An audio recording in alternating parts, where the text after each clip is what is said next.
Hey, what's up you guys? It's Dorothy and welcome back to my channel. In today's video, we're going to go into chapter 10 of Killing Mr. Griffin by Lois Duncan.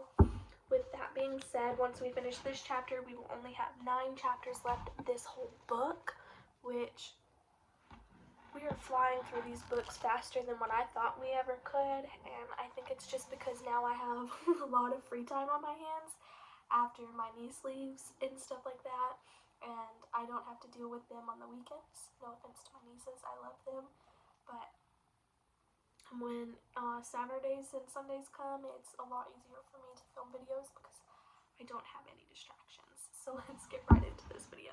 This video may contain sensitive topics and foul language. If you do not wish to continue, please click off of the video now. You have been warned. Chapter 10. Has he gone already? Irv, Kenny asked. His wife Janine glanced up from her coffee. Jeff came by for him earlier than usual this morning. He was honking the car horn out there at 7:30, and Mark was out the door before I could even ask him if he'll be here for dinner. Why should he be here for dinner? Irv asked her, getting a bowl out of the cabinet and opening the top of the new box of breakfast cereal. Sometimes I wonder if the kid lives here at all. Days go by and I never see him. He sleeps in until his friend blows the horn for him in the mornings, and he doesn't come home at night until after we're in bed. Where does he eat anyway? I think he picks up hamburgers, Janine said. You know how kids are. I know how kids are, how our kids were, and it wasn't like that. We had our ups and downs with them, sure, but they sat down at the dinner table with us like they belonged to the family, and we saw enough of them evenings and weekends to remember what they looked like from 1 month to the next. Mark's been living with us for 4 years now, and I swear I don't think we've ever had a conversation. Our kids were real outgoing. Everybody's not the same. That's for sure. Irv carried the cereal bowl over to the table and sat down with it. He reached for the milk carton. Sometimes I wonder if we did the right thing taking him in like that. We raised our family once, and starting all over again at our ages, what made us think we could do it? We didn't have much choice, did we? With your brother Pete dead and Eva with a nervous breakdown. Mark was only 13. He's your nephew. Who else would have taken him? That's it, of course. There wasn't anybody but us. I kept thinking Eva would come around after the shock was over. Still, if we'd said no, the courts would have had to come with something for him, a foster home maybe, with people there who were used to handling weird kids. Mark's not weird, Janine said. You keep comparing him to our kids, and you just can't do that and be fair about it. He's gone through things that they never had to go through. Imagine seeing his own house burned down with his father inside of it, and then having his mother crack up and turn on him like that and say that she never wanted to see him again. Why, that's enough to make any boy different. Weird, different. What does it matter what word you use? What it boils down to is that the kid gives me the creeps. I say that even if he's my brother's boy. I try to reach him, Janine. You know that. You remember how I stuck up for him after he got in trouble at school? I went in with him and stood behind him and tried to give him another chance in another English class. He appreciated that, Irv. Did he? I could never tell. Why did he do that anyway? Crib on that paper. He's smart enough. He didn't need to do that. Maybe his girlfriend put him up to it. She was older than he was. Young boys can be influenced a lot by girls like that. Where does he go nights? That's what I want to know. You and him, you ask him and he says nowhere much. Now, what kind of answer is that? Nowhere much? Last night I heard the front door open and close around 11:30. That's the earliest he's come in all month. You don't think he's into drugs or something, do you, Janine? I don't know any better than you do, his wife said. If he is, there's nothing we can do about it, so what's the sense agonizing? He's almost 18. He'll be graduating in another month or so. There will be enough left from his father's insurance so he can make it out until he gets on his feet on the ground. You and I will always know we did the right thing. I guess you're right, Irv said with a sigh. I just have this feeling he let this sentence fall away incomplete. I wonder if he'll keep in touch with us after he leaves. Probably not, Janine said, taking a sip of coffee. Excuse me. You're not eating much this morning, David's mother commented at breakfast. Are you upset about something, David? You and your friend didn't get in a fight last night, did you? No, David said. We met up with some friends and went out with them for food around 11. My stomach's still full from that. You were out awfully late for school night, his mother said. I hope this isn't going to become a regular thing. You know I need my sleep and there's no way I'm going to get it if I'm worrying about you out driving around till all hours. I'm sorry, it won't happen again. To please her, he picked up a slice of toast and took a bite out of it. The bread was hard and dry and crumbly, and the butter felt slimy on his tongue. He was afraid he couldn't swallow it. He picked up his glass of milk and took a gulp, rolling the mouthful down. I can't believe it, our little Davy dating. His grandmother regarded him fondly from her place at the end of the kitchen table, her gray hair still uncombed, her flowered robe hanging open to reveal the pink cotton nightgown her daughter-in-law had given her for Christmas. Young people grow up so fast these days. Why, on the game show with the newlyweds, you'd swear wasn't one of them any older than 16. I'm 17, David reminded her automatically. Yes, I know, dear. You told me that yesterday. Or was it yesterday? One does lose track of time when one gets old. Yesterday was the day you went out with that boy with the funny eyes and rode around with him and his friends and never came home till dinner. It was not. David set his glass down on so hard that the milk splashed over onto the tabletop. I came straight home from school yesterday. I got you Jello and you and I sat all afternoon and watched television. You do remember that, don't you, Graham? That was yesterday. It was? The old woman reached up a wrinkled hand to shove a strand of hair back from her forehead. I get confused. One day gets to be the same size as the next when you're my age. You're not that old. You can remember. David's voice rose sharply. Yesterday was Thursday, right? It was Wednesday. I went out with Mark and the other kids for a while. Yesterday, Thursday. I came right home from school and got you the green Jello I made that morning for you, and you ate it, and I turned the television on, and we sat there together all afternoon long. I was right in the room with you all afternoon. David, for goodness sake, his mother said, you don't have to shout at Graham that way. I want her to remember. I remember. I remember. Old Miss Ruggles nodded agreeably. I remember the green Jello after all those weeks with the orange stuff. Where's the rest of it, Davy? I want some for breakfast. There isn't any more, David said. You finished it. A whole package? She couldn't have. His mother exclaimed, that makes 4 bowls. Well, I ate some of them. You didn't, his grandmother contradicted. I do remember now you didn't eat any of it. I asked if you were going to eat something and you said no, you weren't hungry. Maybe you dumped the rest of the Jello out because it tasted funny. Why would it taste funny? David's mother asked. Jello is Jello. It's all the same. That's the same powder in every box. It tasted great, David said.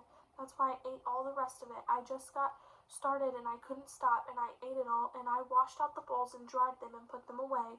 Is that a crime, being hungry after school? You didn't eat them, his grandmother said stubbornly. I would have seen you do it. You were asleep. You fell asleep almost as soon as I turned on the TV. Admit it. Now you don't remember anything at all about the shows now, do you? What were the questions they even asked the newlyweds? Can you tell me? They asked about the old woman closed her eyes and wrinkled her forehead. Goodness, I don't recall at all. Did I really sleep? I never sleep in the daytime, but you're right. I ate the Jello and I just went right to sleep like Snow White did when the queen gave her the poison apple. You didn't give me a poison Jello, did you, Davy? She opened her eyes and laughed delightfully at her witticism. I told you I ate the rest of it. If there had been something in the Jello, I'd have gone to sleep too, wouldn't I? He seemed suddenly to have no control over his voice. It was rising higher and higher. His mother was staring at him in bewilderment. Please, dear, do not yell. I've never seen you act like this, David. Graham was joking about the Jello, of course. There's nothing wrong with catching a little nap in the afternoons, Mother Ruggles. I'd do it myself if I were home to be able to. But I missed my shows, Irma Ruggles said mournfully. I like that girl with the curly hair who won 2 days now. I wanted to see her win again. Did she, Davy? Yes, David said desperately. Yes, she won. They gave her an electric mixer. Only a mixer? The 3rd time winning, they usually give them something really big like a new refrigerator. They offered her one, but she said she didn't want it. She already had a refrigerator. She wanted the mixer. But if she'd taken the refrigerator, she could have sold it and bought the mixer and had money left over. They ought to think of things like that, those young people. But they're just not very sensible. It takes an older head to figure things out. She paused and then asked, there another package of that Jello you could make up for me? There certainly is, David's mother said. I bought some yesterday. David will make it before he leaves for school, won't you, dear? And it will be all ready by this afternoon. Sure, Graham, David said, weak with relief at the turn of the conversation had taken, I'd be glad to. That will be nice, dear. His grandmother smiled at him beginningly. And this time, Davy, be very careful what you put in it, won't you? That last stuff was awfully bitter. I want to talk to Detective James Baca. Can you tell me what the problem is, ma'am? The young man at the front desk asked pleasantly. My husband's missing. Kathy Griffin told him. I phoned here last night and talked to somebody, I'm not sure who, and he said to come in this morning and ask for Detective Baca. Your name, please? Catherine Griffin. One moment, please. The young man picked up his phone, dialed an extension, and spoke quietly into the receiver. Then he replaced it on the hook. Go on down the hall, ma'am. Room 107.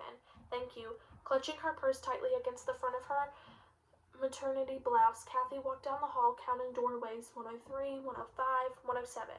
The door stood partially open, and she gave it a push and stepped inside. The man stared. Seated in a captain's chair behind the large paper-covered desk was stocky and broad-shouldered, his black hair streaked with gray. He did not rise when she came in, but glanced up, nodded, and gestured toward a chair beside his desk. Sit down, Miss Griffin. I got the message about your call last night. Your husband still hasn't turned up? No, Kathy said, sinking into the chair, her hands tightening convulsively around the purse. There hasn't been a word. I'm about out of my mind. How long has he been missing? He didn't come home from work yesterday, Kathy told him. I called the principal last night. Brian's a teacher at Del Norte, and he said Brian was there for all of his classes. It's as though in the few miles between the school and our house, he vanished into thin air. Okay, let's get some basic information down, and then we can see where to go from there. The detective drew out a pad of letter-sized forms and picked up a pen. Your husband's full name and address. Brian Joseph Griffin, 1020 Ashwood Northeast. His age and place of birth. Brian's 41. He was born here in Albuquerque. Would you describe him for me, please? He's, about 5'10" or so, I guess. He's slender, his hair's dark, almost black, and he wears it short. He has blue eyes and wears glasses. He has a mustache. Do you know his social security number? Not offhand. Is that important? Not necessarily, but it helps because it's an identifying number. It might be the same as his service number. Was he in the service? No, Kathy said. He has a heart problem. They kept him out. What sort of problem? Angina. It's a circulatory thing. Sometimes the muscles around the heart clutch up and not enough oxygen gets through. It's painful, but it's controllable. Not like a real heart attack. All he has to do is take a pill. Does your husband get these attacks often? Usually they come when he's tense and under pressure. He can feel one coming on, and if he takes a pill immediately, he can prevent it. But if it was enough of a problem to keep him out of the service, where did Brian go to college, Miss Griffin? Stanford University. Does he have any scars or marks, any tattoos, that sort of thing? Excuse me. No, Kathy said, and he's been missing since yesterday afternoon. Is that correct? Yes, he was supposed to have a conference after school with one of his pupils, Susan McConnell, I think her name is. That would have made him a little later than usual, and then, I forgot this, he was going to stop at Skaggs Pharmacy to pick up a prescription for his nitroglycerin pills. I don't know if he ever did that. All I know is he didn't come home. Has he ever done anything like this before? Detective Baca asked her. Gone away for a period of time without telling you? Never. Brian's always called me if he was going to be even a little late. Has he been worried about anything lately? Has he seemed preoccupied with his work or anything else? No more than usual. Brian's very serious about his teaching, and he worries a lot over lesson plans and grading assignments, but no, actually, I think he's been more lighthearted than usual. He's excited about the baby. Is this your first child? Detective Baca asked her. Yes, it is. We got married later than lots of people, and then Brian wanted to wait to start a family until he knew his teaching was going to work out. He used to be a college professor, and he switched over to high school teaching, and he wanted to be sure he could handle it. Her voice broke. Brian's always so precise about everything. I can't believe he would do this. Something terrible must have happened to him.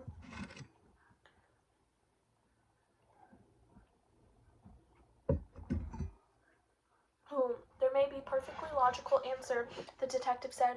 Let me ask you a couple more questions. Is there anything, a close relative or friend whom your husband might contact if he should be in any kind of difficulty? I can't think of who, Kathy said. His parents are dead and he doesn't have brothers or sisters. Brian is a very self-contained man. Since he stopped teaching at the university, he's more or less lost touch with people there. You know how the college social structure goes. It's awfully groupy. You don't do any socializing together.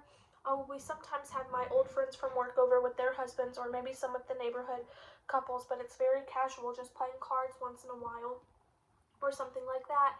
And they're more my friends than Brian's. The most important people in Brian's life besides me are his students. Detective Baca set down his pen and leaned back in his chair. That's it for formal questions. Now tell me, where do you think your husband might be, Miss Griffin? Do you have any idea? Kathy shook her head miserably. I've racked my brain trying to come up with a logical explanation. The first thing I did, of course, was phone the hospitals in case there had been an accident, but nobody of Brian's description had been brought in. Does Brian drink? Never. In fact, he's allergic to alcohol. Does he have any enemies? Has he ever been involved in anything unlawful? No. No. How are things between the two of you? Baca asked her. It's not unusual for a first pregnancy to cause waves and a marriage. It means a whole new way of living. The honeymoon's over. The escape hatch is no longer open. Even a crack. Some pretty good men have been known to go into panic during that period of life, and your husband has gone 41 years before being hit with fatherhood. You're implying Brian may have just run away? Kathy shook her head violently. That's impossible. I don't mean to offend you. The man across from her said quietly, it's just that we've had 3 husbands reported missing in the past month, and in every case the wife's been pregnant. One man got as far as his mother's place in Arizona, had second thoughts, and turned around and came back. The second guy is still gone, but his wife got a postcard from him from California. He wants her to file for divorce, but they had a number of problems with their marriage to start with. It does happen, Miss Griffin. Not with Brian. One final question. What was the last thing your husband said to you before he left for work yesterday? Do you remember? He said, I love you. There was a note of hard pride in Kathy's voice. Brian did not run out on me, Mr. Baca. He's not that type of person. It's just not possible. Then there has to be another answer, the big man said gently. People don't disappear into thin air and as you put it, your husband is somewhere and we'll do everything we can to locate him. To start things off, I'd like to talk with that student at the high school, the one who may have been the last person to see him yesterday. That is the end of chapter 10. I will see you guys in the next video. Bye!